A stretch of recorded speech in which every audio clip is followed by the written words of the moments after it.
Hi guys, I am Deepa. I'm the founder and CEO of Journeys from Zinda. Welcome to ShaktiShots. As you know, ShaktiShots is really all about a problem that we face in our daily work life and a panelist, or in this case, two panelists that have the secret sauce or superpower to solve the challenge. So now the panelists that we have today are Ellen and Jim. I'm going to hand it over to Ellen and Jim to tell us a little bit about yourself. Hey everybody, so this is my business partner Jim Mecir. He played in the major leagues for 10 years, and believe it or not, I'm not a baseball fan, but I love working with Jim because he tells just incredible stories about the lessons that he learned being on so many teams. Jim was actually born with a club foot, and what that means is his left ankle is fused, his calf is weakened, I guess, and one leg is even shorter than that. Yet, despite all that, Jim, he has a World Series ring from the Yankees. Do you have it on? No, I don't. Okay. That's okay. He usually wears it when we do events, but people always want to see his ring. I have a ring too, but it's a wedding ring, so. Yeah, mine's not a World Series either. Yeah. So he actually played on the Oakland A's Moneyball team, the one with the book and the movie, and he was inducted into the New York State Baseball Hall of Fame. So Jim is really resilience and agility walking or pitching, so to speak. Very nice. Yes, thank you. I'm blushing. And this is my partner, Ellen. She spent 25 years in management and professional development training. And after a while, she got bored of the PowerPoints and also the toxic culture in business. So she decided she was going to take improv classes at Second City and other improv organizations. She's also the Chicagoland Toastmaster of the Year. And she uses all these experiences to build work sessions and keynotes in order to make teams work better together. Awesome. The thing is, Deepa, I am not an improv fan, but Ellen made me an improv fan. So she tried to make me take her classes way back. I didn't want to do it, but I finally did it. And I realized when I was done that all the lessons that I learned, I could take back to my career. And I know they're very important in business and building strong business teams. Awesome. Very cool. So the problem that we have, the challenge that we have is that, during this COVID era, we have teams that are working from home, socially distanced. People that were used to working together are right now all working together on Zoom or WebEx or what have you. So now what it means is that there is a lot of disconnect that they have, where they don't have the same sense of team spirit anymore. And now what Ellen and Jim are going to talk about is you have a secret sauce, and it looks like it is improv, is that right? To solve it. So tell us a little bit more about that, and then how does it solve it? Love to. So Jim and I, usually we speak before associations and large corporations, do teams, things like that. But since all of this has happened, we've been searching online and figuring out how we can do what we do online. And what we've come up with is something we call the 7th inning stretch. So in baseball, they have a 7th inning stretch where the fans get a chance to kind of take a break from the action. They get to chat with each other and gear up for the final innings. So maybe even get a hot dog or something. So Jim and I don't have hot dogs. That's kind of hard to do online. I could try and hand one through the camera, but isn't that when you sing "Take Me Out to the Ball Game"? Yes, and we can always ask Jim to sing, but I'm thinking he'll decline. So we don't. Good. Oh, go ahead. I'm good. I don't need to sing. Yeah. So we usually don't sing, although we could. You never know. It is improv, but. What we do is we spend 30 minutes with your team or your group and get everybody laughing and get connected.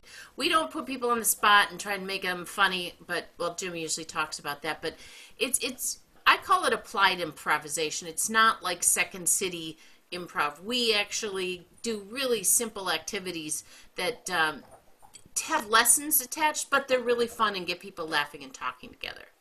Yeah, and she's definitely right, because I am not a person who wants to get up on stage and be the center of attention. So we're not trying to make people perform. We're just trying to have a little fun, and doing the exercise is where the fun comes from. You're not supposed to try to be funny. You're just let it happen. And then, Gotcha. I tell a couple of stories from my career that really reinforce all those lessons. Got it. Got it. And Okay. they're really great, inspiring stories. I just love them. So Deepa, we're wondering if you'd be willing to try out one of the activities with us. Sure. Should I be worried? No. I promise you that we will not put you on the spot, and Okay, we'll good. have a little bit of fun. So Sounds good. it's called Word at a Time Story. And by the way, do you have an improv background, Deepa? I don't have an improv background, Right. but I wing it quite a bit. So I don't know if you would call that improv background or not, but no, not really. So I think we were discussing this earlier that, we all improvise all day long. We don't wake up with a script next to our bed to tell us exactly what to say all day long. But when you get in uncomfortable situations, that's when it's hard to improvise. And so applied improvisation is an opportunity to function, to be more resilient in more difficult, stressful situations. Not that we're in one right now in our lives, Oh right? no, is that a stressful situation? No, I no noticed. stress, no stress. Yes. So, okay, so this is called Word at a Time Story. And what we're going to do is we're going to go around. I'll start, then Jim, then you, and we'll just keep going. Me, Jim, you. We're going to tell a story one word at a time, okay? And we're Okay. going to come up with the title. Usually when we do this in a bigger group, we get a suggestion from the audience. So I'm just going to get suggestions from you, Deepa. Okay. Can you name something for me that is on your desk? An item on your desk? Water bottle. A water bottle, okay. And Jim, can you tell me an activity that your parents used to do for fun? Play cards. Play cards, okay. So the title of our story that's never been told before is The Water Bottle and the Deck of Cards. We don't Okay. know what it's going to be about. We'll find out, okay? So Okay. again, one word at a time, we'll tell the story. Once Upon Uh, time, there, was, a water bottle oh, that's me, right? Yep. Which, liked to drink, funny water and play cards. period. the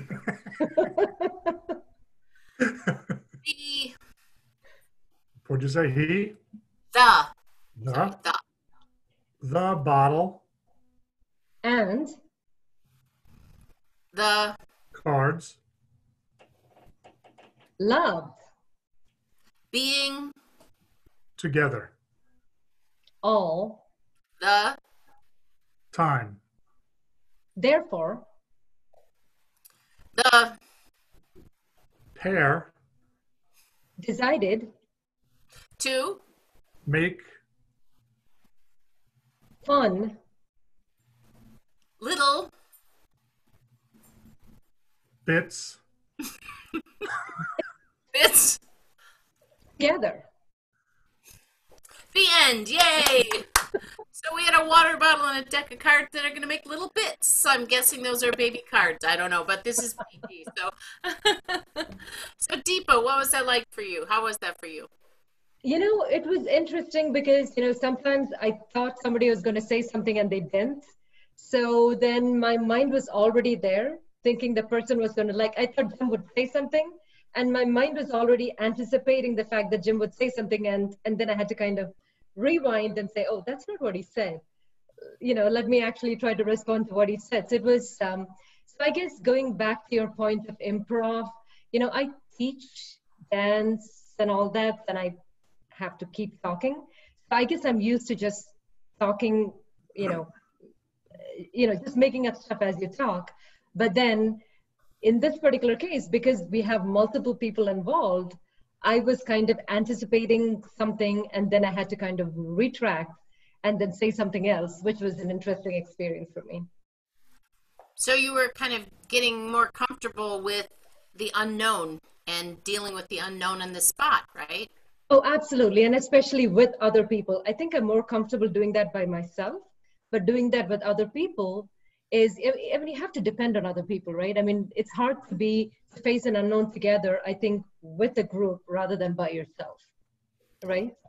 It's true. It's true. And when you're in groups like this, so often in meetings and different situations, especially in meetings, people will, you think things are going one way and then somebody throws something in there that you just absolutely disagree with or don't want to have happen. And so what do? Do you stop them and change it? Or do you make their opinion feel valued, make them feel valued for their opinion, excuse me, by going with it for a little bit and building off of what they said. And especially in an online situation, saying yes, it's called saying yes and to someone makes them feel more valuable and feel like their contribution matters, right? So it's getting comfortable with being uncomfortable, and it's a small practice that you can actually take into your day with you after you do something like this. Does that make sense? Oh, absolutely. So one question for you. I see the yes ands behind you on the Mhm. wall, right? Yes. So if somebody's saying something totally wrong, how can you say yes and? I love that question. Sometimes you can't, and there's two pieces to this, and we deal with this a lot in our longer workshops, and we're going to be doing pieces of it in the seventh inning stretch. But if somebody says something that you totally disagree with, there's something that Second City came up with called thank you because. So if someone says, I think we'll do something very simple. I think the toilet paper roll should come from the top, and you think that is ridiculous. That's the most stupid thing I've ever heard. You can say, thank you, Ellen, for sharing your opinion. I understand that you think it should be coming from the top because and maybe I said because it's easier to pull. So you're thanking me for my opinion and repeating back what you thought was important about what I said.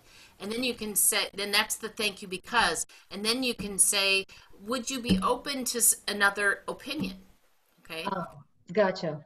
So that's one way to do it. And the other thing is to postpone your judgment that it's bad.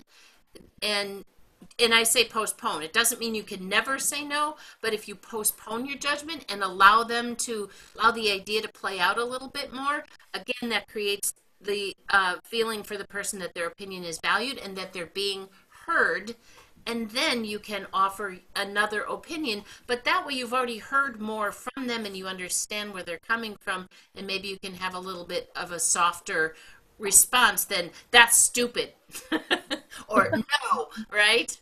Yeah. Right. We talk about saying no, or people say no or yes but, and the yes Mhm, but is just a no with a smile, right? mhm, yeah. But So yeah. So yes anding is something that if you keep it in your pocket and you really want someone to feel valued, it's a really good tool. gotcha. And so this basically helps with, again, the thing that we were talking about earlier, where each one of us kind of feel like that we are our own little islands from our homes. And this gives that sense of connection that, hey, I do feel that my opinion is valued and I can be a contributor to our conversation by if everybody behaves a certain way, right? That is what the seventh inning stretch is all about, this particular exercise. That's what the seventh inning stretch is a 30-minute session that we have with teams or groups. And within that 30-minute session, we'll talk with you prior to it to decide what is it that your team is struggling with right now. And we'll put together a fun 30-minute session of activities and Jim's input on dealing with that situation so that everybody gets more connected and laughs together, and you start to work through that whatever the issue is that you're dealing with. Like for instance, just if you're feeling disconnected from each other, we have really fun ways to get more connected. And I've been doing all kinds of Zoom sessions and different sessions, so I can do things like breakout room tags and silly Mm, things, or we can do more serious discussions. It just depends on the mood of the group and things like that. So, gotcha. and Jim, where's your Well, peak? one thing I just wanted to deeper also the before the yes and it's all about moving away from convergent thinking. You know, it's Mm, having divergent thinking. So if you say yes and you could build on ideas and you're not shutting things down right away. So it's not only about value, but it's about coming up with more ideas and see where they flow, not just shutting it down the moment somebody's like, oh, I don't like it. So that's another big deal. Gotcha. So actually, that's a great point, Jim, because in a lot of the times, you know, especially companies, they get into groupthink, right? Because everybody kind of says the same thing. And this, what you're saying is that this is a way to build upon the idea and not just everybody kind of saying the same thing and everybody echoing. It's like an echo chamber, right? That's not the purpose of this at all. This is really just take an idea and then build from it. But not only that, it's just strange that they have, when they talk about not having time, because to me, that's the craziest thing, because in a business, when don't you have time to think about innovating? So that's one of the things that drives me a little crazy. I mean, there's other ways to cut time, and innovation can be one of them. Gotcha. Awesome. So this is awesome. This is the first time I think we did an exercise. Oh no, we did one once more before. But you know, typically we have PowerPoints and presentations. This is awesome to do an actual exercise during the Shakti Shot. Thank you. Anything else that you'd like to say to our viewers? Yes, if Jim could, usually after we do an exercise, Jim brings in a baseball piece of what he learned from baseball in that arena. So. Oh yeah, so based on that exercise, being a pitcher in the major leagues is every pitch is a change. You know, I would want to go out on that mound and get 3 outs right away, throw a pitch, get an out, throw a pitch, get an out, but it doesn't work that way. So every time I throw a pitch, the situation changes. And if I'm not ready for that, and if I'm constantly in that logical mode, I'm not going to be prepared for what's going on in the game. So if I also give up a double, my plan is out the window. Right, so whatever I planned before, that's gone. I have to readjust, and if I can't do that, that's where I run into trouble. So it's that thought process, and I think a lot of people get caught up in business is that logical thinking. And when you do that, then games like this at the beginning will seem hard because you're not willing to just throw a word out there. You're trying to see how every word fits in perfectly, and it's not, because it's going to change every person. Gotcha. Oh, that is awesome, Jim. This is very deep. Thank you. So thank you guys so much. This was awesome. And you have all these programs that are available for organizations as well. So really looking forward to talking to you again and maybe playing another game now that I'm getting comfortable with playing games on Zoom. Thank you, Deepa. You know, we love Shakti Shots or Shakti journeys, and I think it's such a great idea that you're doing, and I'm bumbling that terribly, but we're just getting used to it. It's a brand new idea. It's an improvised online event, so I think it's great. So if it's all right with you, I'll just share a final screen about how to get a hold of us, and that we'd love to do a 7th inning stretch with you. Awesome. But then again, I have to find it, don't I? Yes, so, you do. You know what? I can't find it right now, so I'm just going to say, because we're out of time, I'm just going to say, go to improvtalk.com, or you can contact me at ellen.schnur@improvtalk.com, or Jim at Jim Mecir at improvtalk.com. Awesome. We'd love to hear from you. Thank you so much. Thank you. That's it, guys. Thank you. Thank you very much. Bye. Bye. Bye.